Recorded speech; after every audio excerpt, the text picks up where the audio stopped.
নমস্কার, নির্মল আনন্দে সবাইকে সুস্বাগতম। গুরুদেব প্রভু শ্রীকৃষ্ণ রাধামায়ের আশীর্বাদকে সারথি করে শ্রীমদ্ ভগবত গীতার প্রণাম মন্ত্র দিয়ে শুরু করছি আজকের গীতা পাঠ। শ্রীকৃষ্ণ হৃদয়ং গীতা সংসার মলনাশিনীম জ্ঞানম ভক্তিম মুক্তিদাত্রীম গীতা দেবীম নমস্তুতে। ওম নমো ভগবতে বাসুদেবায়, ওম নমো ভগবতে বাসুদেবায়, ওম নমো ভগবতে বাসুদেবায়। রাধে রাধে রাধে রাধে রাধে রাধে রাধে রাধে রাধে রাধে। শ্রীমদ্ ভগবত গীতা দ্বিতীয় অধ্যায় শ্লোক নম্বর 58। यदा संहारते चायं कुर्मङ्गानीव सर्वशः इन्द्रियाणीन्द्रियार्थेभ्यः तस्या प्रज्ञा प्रतिष्ठिता। আচ্ছা, এখানে প্রথম লাইনে প্রথম পাঠটুকু হচ্ছে যাদা সংহারাতে চায়ং, এইটুকুনি।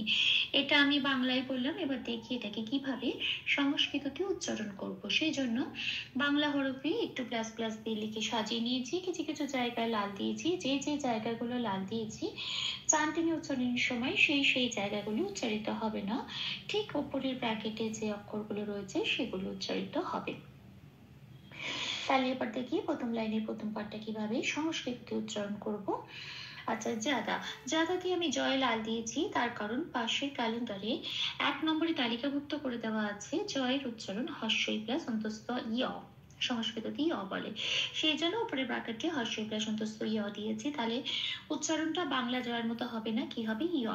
দাটা যেমন আছে তেমন। তাহলে শব্দটা কি পেলাম? ইয়াদা। আচ্ছা, সংহরতে পরের শব্দ।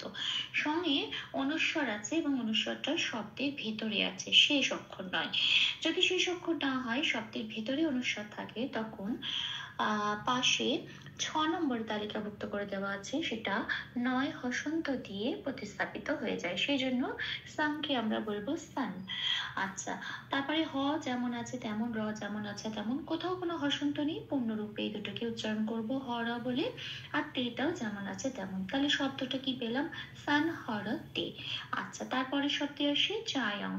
এখানে যে অনুস্বরটা আছে সেটা শব্দের শেষে আছে। চাটা যেমন আছে তেমন, অন্তস্থটা যেমন আছে তেমন, অনুস্বরটা 4 নম্বরে তালিকাভুক্ত করে দেওয়া আছে। শব্দের শেষে অনুস্বর থাকলে সেটা ময় হসন্ত দিয়ে প্রতিস্থাপিত হয়ে যায়। এই অনুস্বরটা ময় হসন্ত দিয়ে প্রতিস্থাপিত হয়ে অন্তঃস্থয়ের সাথে জুড়ে উচ্চারিত হবে অম। তাহলে শব্দটা পেলাম চয়ম। তাহলে প্রথম লাইনের প্রথম পাঠটা সংস্কৃত উচ্চারণ কেমন হলো? ইয়াদা সংহারতে চায়ম। আসছে পরের পাঠে কুর্মঙ্গা নিব সার্বসাহ। কেন এটা বিসর্গ আছে, এটা আমার সেকেন্ড পার্ট। এবার দেখি এটা সংস্কৃততে কি করে উচ্চারণ করব। আচ্ছা, কুর্মতে ময় রেপ আছে। রেপ থাকলে পাশে 3 নম্বরে তালিকাভুক্ত করে দেওয়া আছে বয়শূন্য রয় হসন্ত হিসেবে প্রতিস্থাপিত হয়ে যায়। এই বয়শূন্য রয় হসন্তটা অর্ধরয় হিসেবে উচ্চারিত হবে। তো সেটা কার সাথে জুড়বে? আগের অক্ষর কয় হস্যর সাথে জুড়ে উচ্চারিত হবে কুর। তাহলে ময়কারটা ফ্রি হয়ে গেল, যেমন আছে তেমন ম।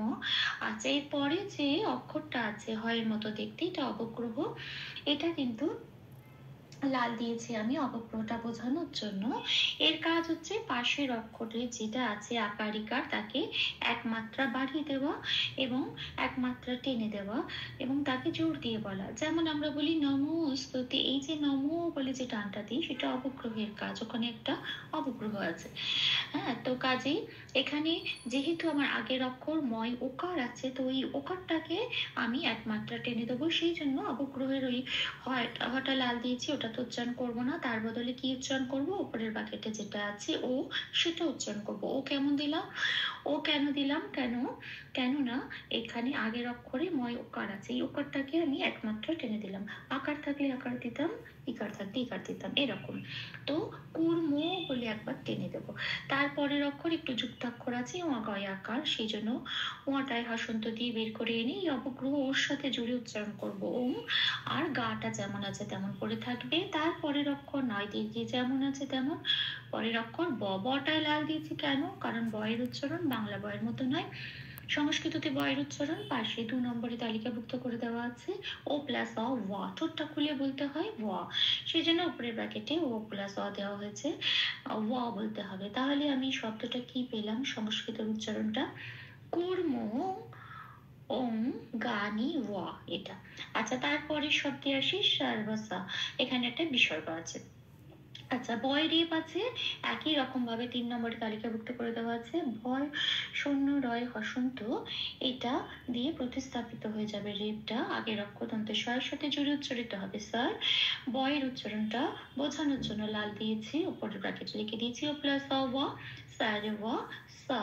এখানে বিসর্গ আছে শেষে, শেষে বিসর্গ থাকলে সংস্কৃততে 5 নম্বরে তালিকাভুক্ত করে দেওয়া আছে পূর্ণ হ রূপে প্রতিস্থাপিত হয়ে যায়, সেই জন্য এখানে একটা হ বসালাম, বিসর্গটা প্রতিস্থাপিত হয়ে গেল। তাহলে আমি শব্দটা কি পেলাম? সার্বসাহ। তাহলে এই পুরো পার্টটা কি পেলাম? কর্মং গানি ওয়া সার্বসাহ, এটা। আসি পরের পার্টে। আচ্ছা, পরের লাইনে এই যে ইন্দ্রিয়ান্দিন্দ্রিয়াতেস্তা, এটা একটা অনেক বড় শব্দ। তো এই শব্দটা পুরোটা নেব না, যতটা নেব এই ভয় জফলা, এই ভয় জফলা অবধি আমি প্রথম পার্টে নেব, বাকি অংশটুকু আমি সেকেন্ড পার্টে নেব। এই ভয় জফলাটা দিয়ে যখন প্রথম পার্টে নেব তখন তার অরিজিনাল শব্দটা ঠিক ভেঙে বেরিয়ে আসবে। হ্যাঁ, সেটা। আচ্ছা, প্রথম থেকে দেখি কিভাবে সংস্কৃততে উচ্চারণ করব। ইন্দ্রিয়া নয় দয় রফলা হস্যই আছে, একটু ভেঙে নিচ্ছি। নটা আগে আছে, নটাকে হসন্ত লাগিয়ে বার করে হস্যের সাথে জুড়ে উচ্চারণ করলাম ইন, পরে রইল দয় রফলা হস্যই দুই, অন্তস্তয় আকারটা যেমন আছে তেমন পড়ে রইল, তার পাশেও নিটা যেমন আছে তেমন, কিন্তু তারপরে আবার যুক্ত অক্ষর আছে নয় দয় রফলা হস্যই। একই রকম ভাবে নয় হসন্ত দিয়ে নটাকে বার করে এনে নয় দীর্ঘের সাথে জুড়ে উচ্চারিত হলো নিন, পড়ে রইল দয় রফলা হস্যই, সেটা যেমন আছে তেমন, অন্তস্তয় আকারটাও যেমন আছে তেমন। এখানে আবার থয় রেপ আছে, রেপটা 3 নম্বরে তালিকাভুক্ত করে দেওয়া আছে। রয় শূন্য বয় শূন্য রয় হসন্ত হিসেবে এটা প্রতিস্থাপিত হয়ে আগের অক্ষর অন্তস্তয় আকারের সাথে জুড়ে উচ্চারিত হবে, আর থিয়েটা এবার ফ্রি হয়ে গেল, থিয়েটা যেমন আছে তেমন। আচ্ছা, এখানে আমি ভয় জফলা বিসর্গয় লাল দিয়েছি কেন? কারণ এই যে বললাম, এই যে পুরো অক্ষরটা ধরলো না প্রথম পংক্তিতে, এটাকে যে ভাঙলাম ভয় জফলা অবধি, যখন আমি ভাঙছি শব্দটাকে তখন সেটা অরিজিনাল শব্দ হিসেবে বেরোবে। এর অরিজিনাল শব্দটা কিন্তু ভয় জফলা বিসর্গ ভ, এটা আছে। এটা বোঝানোর জন্য আমি, অরিজিনাল শব্দটা বোঝানোর জন্য আমি ভয় জফলা বিসর্গ দিয়েছি। এবার যেহেতু এটা অরিজিনাল শব্দ ভয় জফলা বিসর্গ, এবং এটা যেহেতু সেকেন্ড লাইনের প্রথম পার্টের শেষ অক্ষর, সেই জন্য বিসর্গটা শেষে আছে, সেই জন্য এটা কি হবে? 5 নম্বরে তালিকাভুক্ত করে দেওয়া আছে, বিসর্গ শেষে থাকে পূর্ণ হ হিসেবে প্রতিস্থাপিত হয়ে যাবে। তো বিসর্গের জন্য একটা হ এলো। আর ভয় জফলা লাল দিয়েছি কেন? জফলার উচ্চারণটা বোঝানোর জন্য।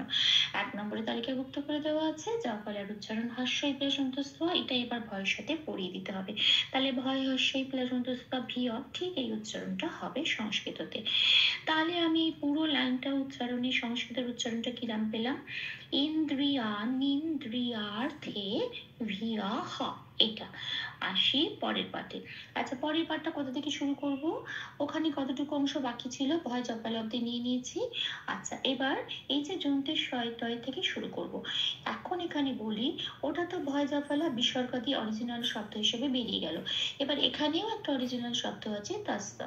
হ্যাঁ, এবার এইটাও যখন ভেঙে বেরোবে তখন তাস্তা এই অরিজিনাল শব্দটা নিয়ে বেরোবে। তাহলে যন্ত্রের শটা কি হবে? যন্ত্রের শটা উচ্চ হয়ে যাবে। কেন? কারণ এই যন্ত্রের শটা এসেছে এই জন্য যে যখন এটা এই পংক্তির মধ্যে লাগানো আছে এবং দুটো শব্দ জুড়ে লাগানো আছে, তখন সন্ধি হয়ে এই যন্ত্রের স দিয়ে জুড়ে যন্ত্রের শয় টয়টা হয়ে সন্ধি হয়ে এটা জুড়েছে। কিন্তু যখন আমি চান্টিং এর সময় দুটো শব্দই ভেঙে ভেঙে নিচ্ছি, একটা পার্টে একটা আর একটা পার্টে দস্ত দিয়ে, তো তখন আর যন্ত্রের শটা আমার দরকার নেই, কারণ দুটো শব্দই বেরোচ্ছে অরিজিনাল তার শব্দটা নিয়ে। হ্যাঁ, তখন যন্ত্রের শটা উচ্চ হয়ে যাচ্ছে। তাহলে আমার এখানে তস্য দিয়ে আমি শুরু করছি। হ্যাঁ, তাহলে তস্য প্রজ্ঞা প্রতিষ্ঠিতা, এটা আমার সেকেন্ড পার্টটুকু। তো সেকেন্ড পার্টটুকুতে তস্য দিয়ে শুরু করলাম, যন্ত্রের শয় জফলায় লাল দিয়েছি কেন? জফলার উচ্চারণ বোঝানোর জন্য। জফলার উচ্চারণ হস্যই প্লাস অন্তস্থ, এটা যন্ত্রের শয়ের সাথে পড়ি দিলে কি উচ্চারণ হবে? যন্ত্রের শয় হস্যই প্লাস অন্তস্থ সিয়া। মনে রাখতে হবে সংস্কৃততে যন্ত্রস্বরের উচ্চারণ কিন্তু সারেগামা পায়ে যে সটা বলি সা, ঠিক সেটা সিয়া। হ্যাঁ, আচ্ছা, তারপরে শব্দ আছে প্রজ্ঞা। এখানে একটু ন ঘাসা উচ্চারণ হয়, প্রাকনিয়া এরকম একটা ইয় নয়, একটা এরকম ন ঘাসা উচ্চারণ হয় সংস্কৃততে, প্রাকনিয়া এটা বলতে হয়। আচ্ছা, প্রতিষ্ঠিতাতে প্রতিটা যেমন আছে তেমন, কিন্তু এই যে স্থিস্তে পেট কাটার মতন শয়ঠায় হর্ষই আছে, এটা একটা যুক্ত অক্ষর, পেট কাটার মতন শটা আগে আছে, সেই জন্য তাকেই হসন্ত লাগিয়ে বাইরে বের করে এনে তয় হস্যের সাথে জুড়ে উচ্চারিত হবে তিস, আর ঠয় হস্যটা পড়ে রইল ঠিক তাটা যেমন আছে তেমন। তাহলে আমি এই প্রশ্নটা কি পেলাম, সংস্কৃতের উচ্চারণটা তাসিয়া প্রাজ্ঞা প্রতিষ্ঠিতা। ভুল দুটি ক্ষমা করে দেবেন। অনুশীলনী সুবিধার জন্য 3 বার করে চান্ট করে দেওয়ার চেষ্টা করলাম। ইয়াদা সংহারতি চায়ং কুর্মঙ্গানি বসর্বসঃ ইন্দ্রিয়াণীন্দ্রিয়ার্থেভ্যঃ তস্যা প্রজ্ঞা প্রতিষ্ঠিতা। यादा संहरति चायं कूर्मायङ्गानि सर्वसः इन्द्रियाणीन्द्रियार्थेभ्यः तस्या प्रज्ञा प्रतिष्ठिता। यदा संहरति चायं कूर्मायङ्गानि सर्वसः इन्द्रियाणीन्द्रियार्थेभ्यः तस्या प्रज्ञा प्रतिष्ठिता। राधे राधे राधे राधे राधे राधे राधे राधे राधे राधे। तप्त काञ्चन गौराङ्गीं राधे वृन्दावनेश्वरी वृषभानुसुते देवी तां प्रणमामि हरे प्रिये। প্রভু ও শ্রী রাধা মায়ের কৃপা দৃষ্টি আমাদের সবার উপর বর্ষিত হোক। ধন্যবাদ। আপনাদের উৎসাহই আমার অনুপ্রেরণা। আমার সকল ভুল ত্রুটির ক্ষমা প্রার্থনা প্রভুর চরণে অর্পণ করলাম। ওম কৃষ্ণায় বাসুদেবায় হরয়ে পরমাত্মনে প্রণত ক্লেশনাশায় গোবিন্দায় নমো নমঃ। ওম শ্রীকৃষ্ণার্পণমস্তু। জয় শ্রীকৃষ্ণ।